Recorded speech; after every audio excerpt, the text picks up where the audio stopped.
dokter izin tentang klarifikasi dari dokter kemarin yang di Instagram, mungkin bisa dijelaskan dokter.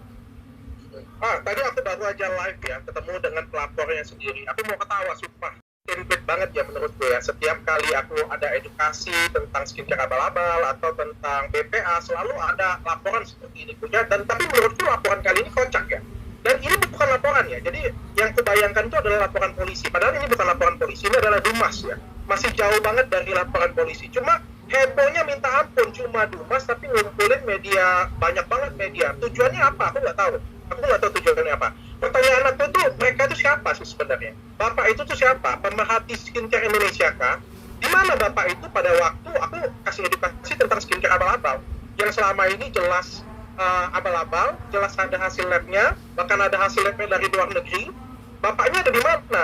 Pada waktu aku ngeviralin ada klinik yang pakai etiket biru di mana-mana, di distributor. Bapaknya ada di mana? Aku tuh bingung.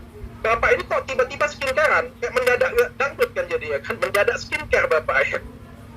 Kira-kira aku pengen bertanya juga, bapaknya ini titipan siapa sebenarnya? Karena kelihatan banget, kalau misalnya memang bapaknya dari dulu pernah perhatiin skincare, pernah sering ngelaporin orang, dia ngelaporin aku, oke, aku hormat. Tapi ini kan kayak tiba-tiba mendadak skincare, dan tiba-tiba ngurusin aku. Kelihatan banget sih, kalau menurut aku ya, seperti seolah-olah titipan jadinya. Dan aku masuk ke substansi ya. Sekali lagi aku jelaskan bahwa tidak ada satupun produkku yang pernah disita BPOM. Disita BPOM, ingat disita itu didatang, diambil, disita loh.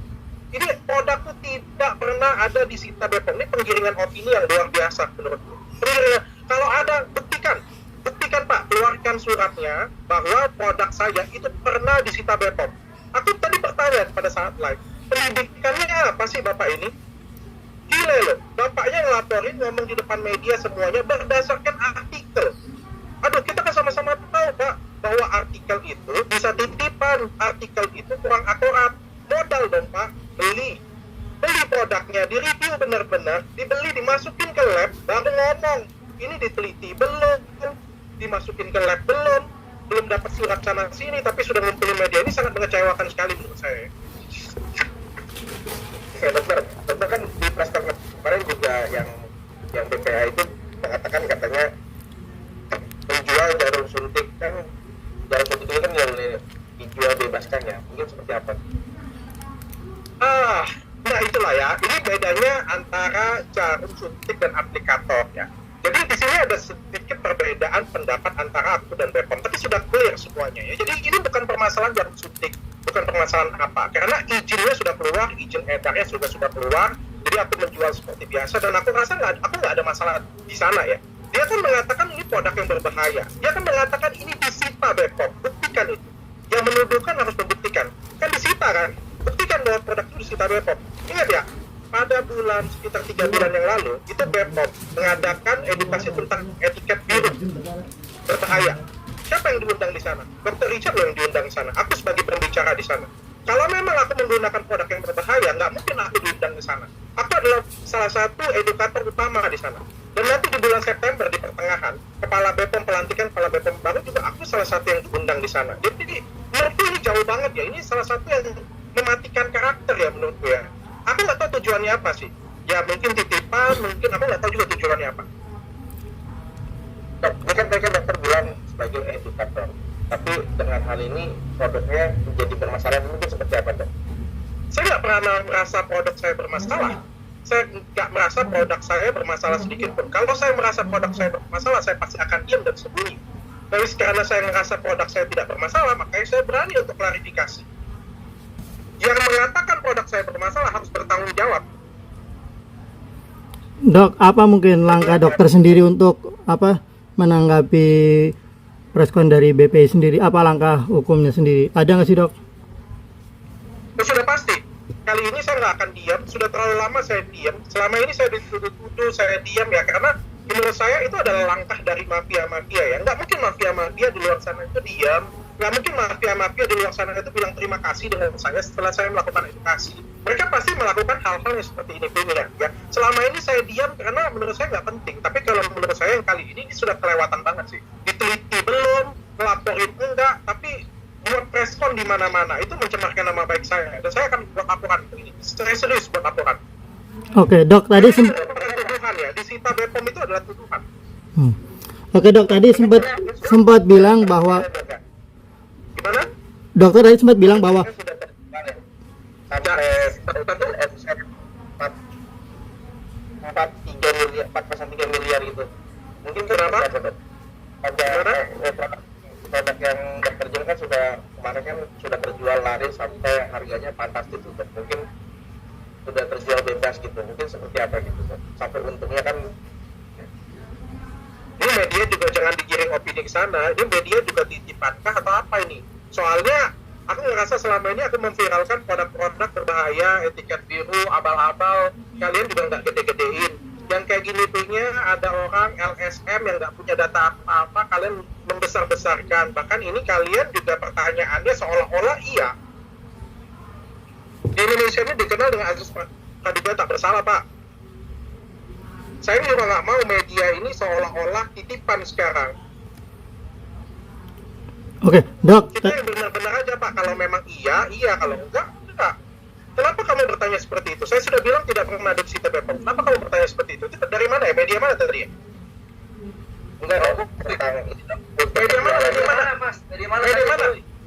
Ada di selebrita, Dok, saya menanyakan soal untuk penjualan yang Siapa namanya, woi? Selebrita pagi ya? Namanya siapa itu? iya. Siapa namanya? Ini kan di artikel sini kan Nah, nama kamu siapa? Rio, Dok. Oh yaudah. Di Jawa Pos ini kan Dr. Richard Lee pecahkan rekor dunia omset 43 miliar hanya dalam sehari. Itu terkait dengan produk yang itu nggak sih, Dok? Yang dilaporkan itu? Ada berita terkaitnya nggak? Terus kenapa harus kamu kait-kaitkan? Itu hanya menanyakan aja, Dok. Ya. Kenapa nggak sekalian kamu tanyakan istri saya, nenek saya juga?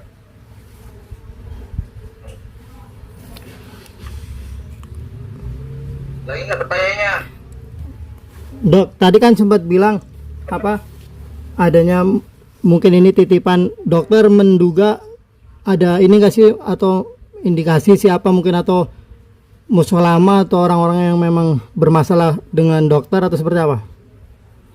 Ya saya tahu lah ya. Kalau dari feeling saya kuat banget ya ini. Ya kemungkinan besar itu pasti akan titipan ya. Kenapa? Karena akhir-akhir ini kan memang saya lagi ada edukasi tentang skincare berbahaya lagi yang sudah lama saya vakum. Saya lagi kembali lagi untuk kasih edukasi tentang skincare berbahaya. Terus juga saya kasih edukasi lagi tentang BPA. Ya wajar sih menurut saya ini titipan. Ya tapi nggak berkelas banget sih titipannya. Kenapa saya bilang ini titipan? Orang dia dari tadi nggak pernah perhatiin skincare kok. Bapaknya pakai skincare aja kagak.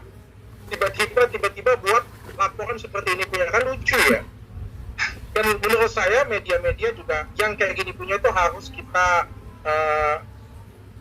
harus kita pilih-pilih ya. Kalian jangan sampai membunuh edukator di Indonesia. Jangan sampai edukasi di Indonesia itu mati karena mafia-mafia yang seperti ini punya. Ini berbahaya sekali sih menurut saya. Oke, Dok. Adanya ini, Dokter guys, bahwa produk saya disita BPOM. Faktanya mana? Kan, ya, oke, saya hormat. Kalau nggak ada, saya akan menjarakan.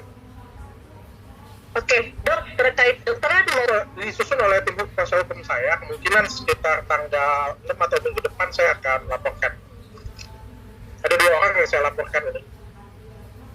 oh, Inisial, Dok. dokternya langsung Mabes apa Polda atau seperti apa, Dok? Nanti saya tunggu dari informasi dari pengacara saya. Nanti akan saya kabarin lagi. Oke, Dok. Feeling sama sekali. Saya juga suka nge-review orang. Kalau punya saya di-review, saya nggak ada masalah. Tapi pastikan kalau Bapak nge-review itu bermodal, Pak. Dibeli, dimasukin ke dalam lab, ya. Dijelas-jelas dulu hasilnya apa, berbahayanya apa, baru ngomong ke media. Jangan seperti ini. Belum ada apa-apa, belum ada informasi. Bahkan hanya berdasarkan blog-blog dari artikel saja sudah bisa menyimpulkan, ya. Dan juga saya punya titipan untuk media-media juga. Kalian itu punya peran untuk mencerdaskan bangsa, peran untuk kasih edukasi ke bangsa kita. Jangan sampai hal-hal seperti ini bisa merusak nama baik orang, dan juga hal-hal seperti ini punya membuat orang tuh jadi nggak percaya dengan saya, dan akhirnya mereka kembali pakai skincare abal-abal atau sesuatu hal yang salah. Ya menurut saya ini sangat berbahaya sekali.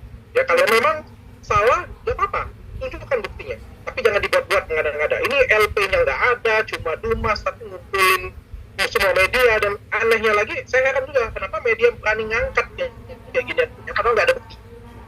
Tunjukkan dong bukti dari dia, tunjukkan data dari dia, baru saya mau bahas sebenarnya. Tapi ini ya udahlah, sudah telanjur saya kasih panggung, saya ucapin selamat lah untuk bapak yang sudah terkenal.